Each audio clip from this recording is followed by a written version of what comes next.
పేదరికం లేని సమాజ నిర్మాణమే లక్ష్యంగా రాష్ట్ర ప్రభుత్వం అత్యంత ప్రతిష్టాత్మకంగా public private people partnership P4 సర్వేకు కార్యాచరణ రూపొందించిందని జిల్లా కలెక్టర్ స్వప్నిల్ దినకర్ పున్కర్ తెలిపారు.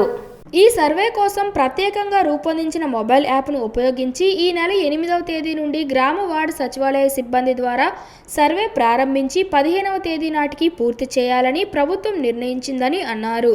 ఈ సర్వేపై మార్చి 6, 7 తేదీల్లో ఎంపీడీఓలు, మున్సిపల్ కమిషనర్లు తమ పరిధిలోని గ్రామ వార్డు సచివాలయ సిబ్బందికి పూర్తి స్థాయిలో అవగాహన కల్పించేందుకు శిక్షణ కార్యక్రమాలు నిర్వహిస్తున్నామని, పేదరికాన్ని దూరం చేసేందుకు ప్రభుత్వం ప్రణాళికాబద్ధంగా చేపడుతున్న కార్యక్రమాలకు అదనంగా సామాజికంగా, ఆర్థికంగా ఉన్నత స్థాయిలో ఉన్న కుటుంబాలు తమ సామాజిక బాధ్యతగా అట్టడుగున ఉన్న కుటుంబాలకు మద్దతుగా నిలిచేలా ప్రోత్సహించడం ఈ EP4 విధానం ముఖ్య ఉద్దేశమని వివరించారు.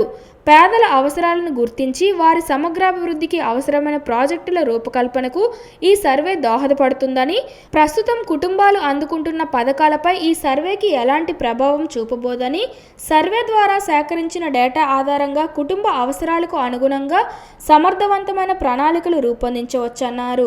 ఈ సర్వేపై ప్రజల్లో నెలకొన్న అపోహలను తొలగించి అన్ని శాఖల సమన్వయ సమిష్టి భాగస్వామ్యంతో సర్వేను విజయవంతంగా పూర్తి చేసేందుకు క్షేత్రస్థాయి అధికారులు కృషి చేయాలని కలెక్టర్ పిలుపునిచ్చారు.